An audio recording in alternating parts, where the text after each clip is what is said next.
What's today? Happy Thursday. And today on Coffee and Conversation with your girl, Shakenya, when you get a minute, go to that YouTube channel, Shakenya, and hit subscribe, guys. Look at some of the videos, and if you see anything that you like, just hit share, guys. I'm still trying to be famous. I know it's the beginning of the year. Shit, I'm still trying to be famous. I ain't giving up on the dream, baby. Hey, Danielle. Hey, Ronald. Happy New Year. Hey, Lavonda, beautiful. How you guys doing? Thanks for checking in. I know I'm looking crazy, guys. Y'all know I just took that weave out, so I got the conditioner going on up under here with the plastic bag. Yep, little ghetto trick for you, little deep conditioning for you. So the heat gonna generate under the cap while I work. Hey, Christy Love, it's always a pleasure to see you, beautiful lady. Hey, Rob, what up, though? What up, though? So, y'all,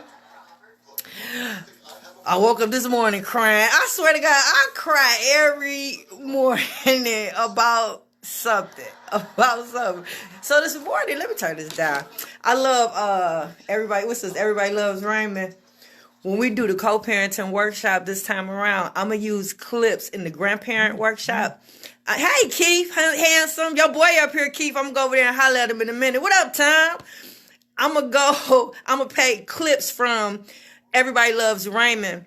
When the mother always going in on Raymond's wife, always talking her down, always making her feel like she not doing enough. I'm going to use clips from that for the grandparent workshop when we talk about setting up boundaries and stuff like that. Hey, twin. So, yeah, I cry every morning. So, I cried this morning because I had a dream that nothing happened, that everything was good, my parenting wasn't interrupted, my baby was still in my life, and as a result of everything still being how it should have been in my plan A, I was laying on somebody's beach this morning, half naked, sipping on something I shouldn't have been sipping on early in the morning. And I just sat there and just started crying. Because I know by 6 o'clock, I got to put on my Jam Pro t-shirt and I got to go clean somebody's office building. You know what I mean? And that just instantly threw me back into depression. It just threw me back into depression. So how are y'all handling y'all depression? What up, Scotty? How do y'all deal with it when it gets heavy on? Like, it was heavy this morning. I swear I should have been on somebody's beach. And I would have been if my parenting wasn't interrupted. My children would be wealthy. I would be wealthy right now. I'm telling you, because the investments that I would have made from the money that we made from the cleaning company, it would have set us up real nice to where all my children would have been thriving. Yeah, Brandon would have had his catering business off the ground. Jeremy would have had his garage and lawn service off the ground. And the girls would have been able to run the boutique / pole dance class in the back. For exercise, of course, fitness. Yeah, we would have been sitting on major bank right now. I'm telling you. So my plan B got me still working, cleaning toilets, and it's all good because I'll be on somebody's beach this time next year. So it's all good. So how are you handling your depression? Yep. When I have a crying fit like that, you know what I do? I pop on comedy shows. Comedy after comedy show after comedy show after stand-up comedy after... I'm telling you. You'll get to laugh and you'll get to crying a little bit still because you'll still be saddened by whatever it is that has you going through depression. But I guarantee you, put in a couple comedy shows. At least they help me. Now, if the comedy shows don't help you, that means you probably a little too far gone and you might need to call up somebody. And ain't nothing wrong with that. Ain't nothing wrong with calling up a professional and setting up an appointment and going in and seeing if it's anything extra that they can do for you to help you get over this depression. Luckily, mine said after I watch my stand-up comedy, I'm good. Yeah, because if it gets to a point where that doesn't work for me, oh yeah, Keith, prayer. Oh, that's first and foremost, baby. That's first and foremost. I don't think I would be able to get up every morning for the last 4 years and do coffee and conversation if it wasn't for prayer, Keith. I don't think I would. If it wasn't for my strong belief in God, my relationship with God, me giving him all the praise every day, every morning, I don't think I would be able to come on because I'm so saddened by my baby not being a part of our life. Yep, I'm so saddened by that. Yep. But over these years of doing coffee and conversation, I've helped a lot of people. So I'm good. You know what I mean? It balances out, unfortunately. Because you got to take what you get. You know what I mean? In most cases, in some of our parents' cases, it wasn't nothing we can do. Yeah, they just stopped the baby. And then when they have control of the baby's mind, it's really not much you can do to infiltrate that. Yeah, once they start using all these manipulation tips that I talked to you about, hey, Sherlock, when they start using these manipulation tips and they use them every day, all day, every time they see the baby and they're conditioning that baby's mind, it really ain't nothing you can do, especially if you're not aware of it. Like, I wasn't aware that they were attacking me. I wasn't aware. I thought I was cool with these people. Like, I would see these people every week. I'm speaking to these people. I got a good relationship with the wife. I'm not thinking the baby not leading. The baby not giving no clues. Like, all these adverse effects I'm telling y'all to look out for, my baby exhibited none of it. So that lets me know that she was in on the plan to deceive me. Because keep in mind, she was a perfect kid at my house. I had no problems with her. All my memories are good memories of her. So for my vision and my reality to be that way, it's clearly distorted because the child hates me. And I have no reason, I have no knowledge of why. If a child has been taken out your life and a child has some hateful feelings or feelings, you should know about them. And you should know why they exist. You should know what you have done. That's like you going to trial and you being tried and convicted and you don't even know what you did. You understand what I'm saying? But you've been found guilty. You sentenced to life. When you don't see that baby no more, that baby just taking out your life. Hey, Shine, how you doing, baby? You know it, Shine. Every day, baby. Every day. I ain't have it on yesterday and I felt so naked, Shine. Oh, my God. I ain't have my watch on either and I felt so naked, guys. What up, J-Rock? What make y'all feel naked if y'all leave out the house and forget? What would make y'all feel? If I don't have my Allure bracelet on and if I don't have my Movado on or a nice, I feel naked. I feel naked. So, yeah, guys. Back to reality. Back to reality. Today we're talking about ADHD because I don't want to go too far. Because I take all this personal because all this is my life, guys. So I don't want to take y'all too far. I take y'all too deep down the rabbit hole and we forget what we're talking about. But just know that the deceit and everything, the betrayal, everything that was done and has to be done to turn your child against you is why it falls under abuse. If there is no abuse or neglect, that means you have to force feed this child anger, hate, all your feelings, everything that you feel about this parent. You have to press this upon this child for this child not to have no love for you, for this child not to have no respect for you, for this child to look down on you, and for you not to have a relationship with your baby. And just know people out here are doing this. People are out here doing this.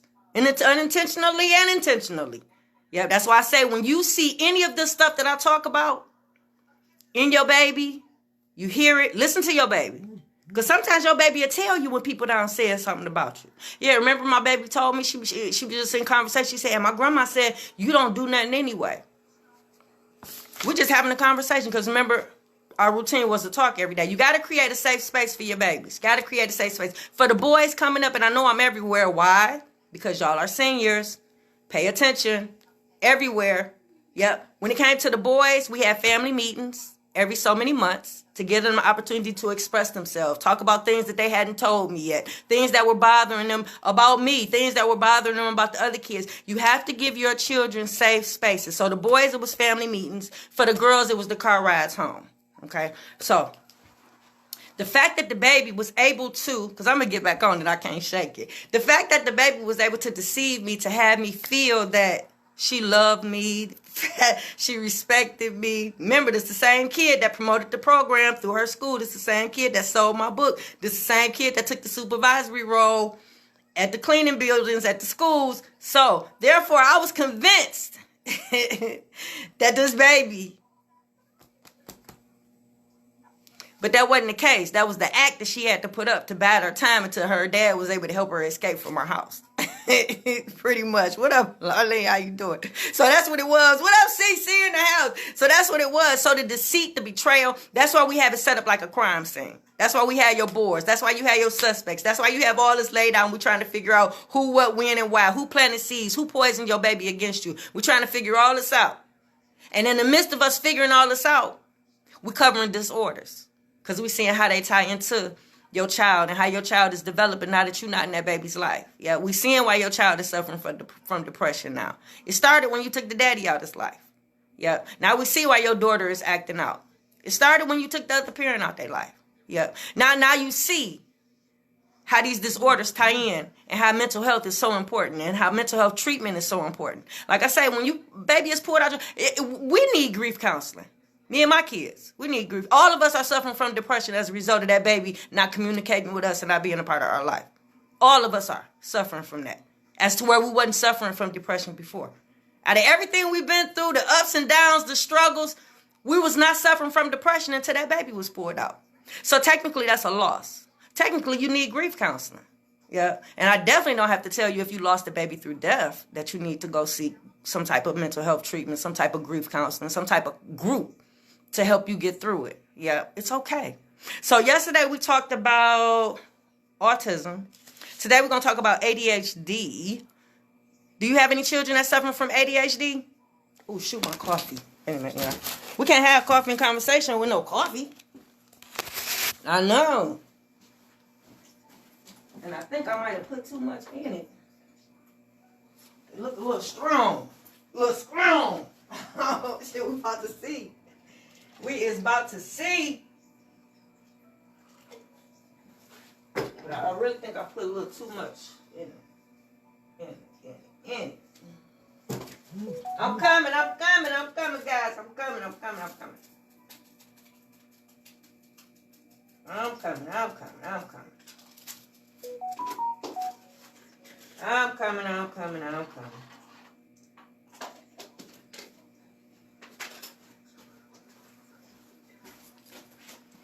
I'm old, y'all. Take me a minute. Yep. How many of y'all, hey, Jonathan, did I say, hey, Eric, hey, baby, how you doing? Do y'all have any children that's suffering from ADHD? So, what is it you say? ADHD is attention deficit hyperactivity disorder. And basically, sure, this is the only disorder that the name of it is in the symptoms. I know. It is considered one of the most common disorders in child psychiatry, caused by abnormalities in the functioning of the central nervous system. It's the most commonly diagnosed disorder when it comes to children, is what I'm trying to say. Yeah. Most of the kids that come through the attitude adjustment program are diagnosed with ADHD. I know. And well, like I said, it says caused by abnormalities in the functioning of the central nervous system. Individual brain structure develops unevenly. It is why ADHD is referred to as a neurodevelopment disorder. Wow. They got a couple of signs I think you can look for. Some of them is like right off the bat. Let me see. Yeah, but some of this stuff might be a little, you might miss it. You know what I mean? Some of you might. Anxiety. That's one of the symptoms. Yep. And then again, attention deficit disorder. Probably having difficulty paying attention to stuff. Get up, leave. You doing something in the middle of it, you just stop and just do something else. I think that might be close to what that might mean. Yep. Impulsiveness. Psychomotor hyperactivity. Maybe always running around. Number 6, number 3, number 4. Aimless running and jumping. So running around, jumping all the time. Hard to stay still. Can't contain themselves. They always doing something. I want to say Jay had this. That's what I want to say. But it was they always doing something. Aggressiveness. Trouble sleeping. And they had a whole bunch of signs that you can look for to see if your child might be suffering from ADHD.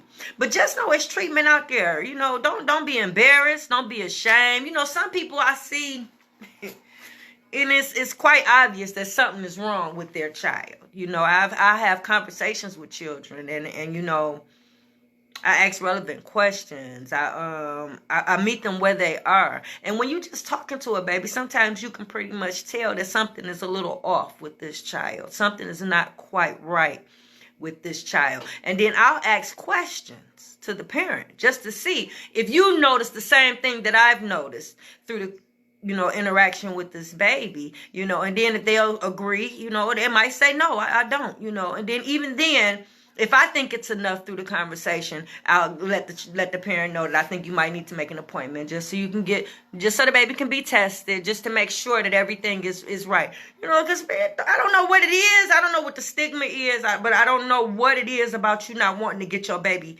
help. Like the dude I'm going through all this coffee and conversation with, fix it, Jesus. He used to have nightmares all the time, like to the point where it was hard for us to even sleep together in the same bed, right? So, of course, after a period of time of all this kicking and fighting in your sleep, like you fighting demons in your sleep, I had to reach out to his mom. Like, I feel like that's what the mother-in-laws are for. They're your mom. You know, when your son marry, you don't lose a son. You gain a daughter or gain a son. You gain somebody. You don't lose nobody, right? So the mother's place, I felt, mother-in-law's place, was to help me help him. Hey, Tawana. Hey, beautiful. I'm going to holler at you this year, Tawana, so we can get that money. I ain't forgot about you. You on my list.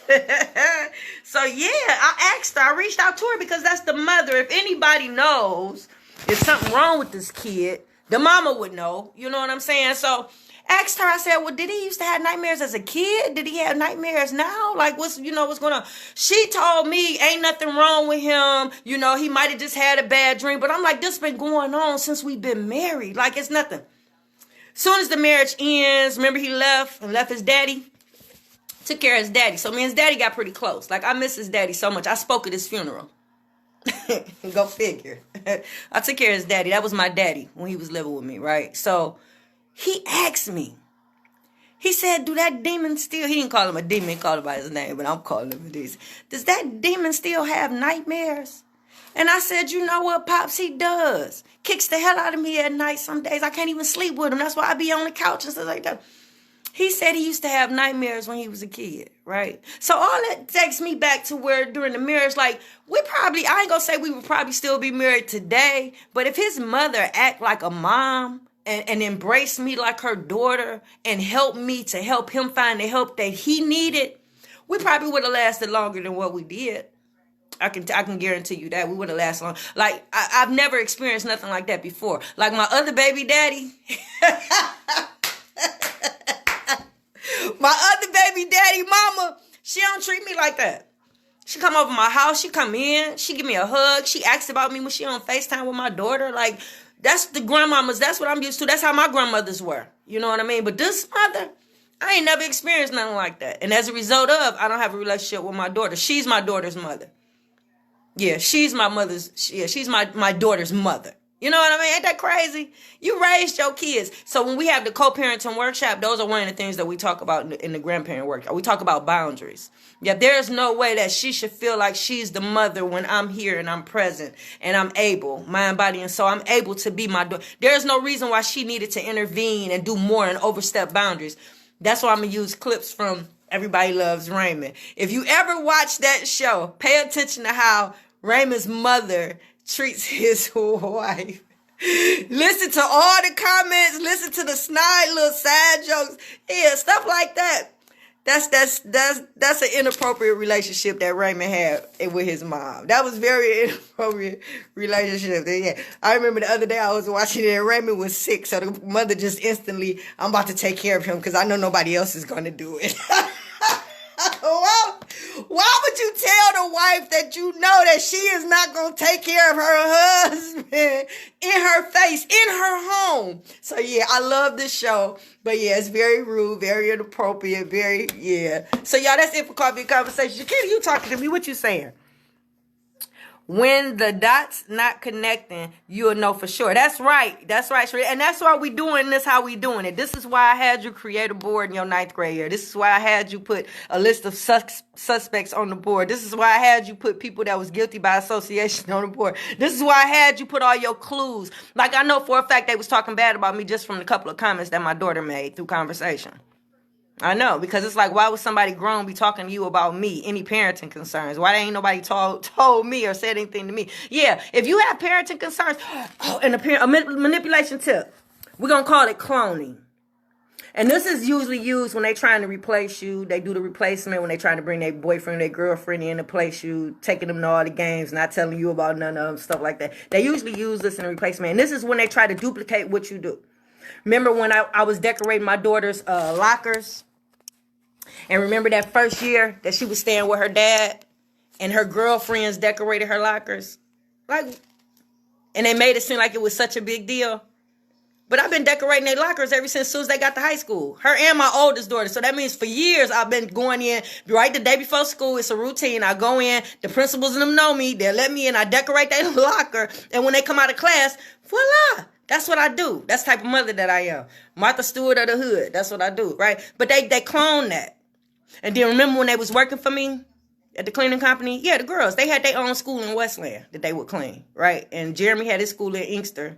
And then Brandon and my girlfriend had the Birmingham Municipal Center. I had all those contracts under my cleaning company, right? So at their school, by them working, I had set them up bank accounts so I could directly deposit their money when it was time to get paid, right? The daddy and them closed the bank account I set up for her, and they set her up one. If that's the case, she should have had two. Why would y'all close the one that I did? Just so, right. That's called cloning. That's a manipulation tip. I know. So, y'all, that's it for Coffee and Conversation. I'm out. What up, Clyde? Woo! I'm out, guys.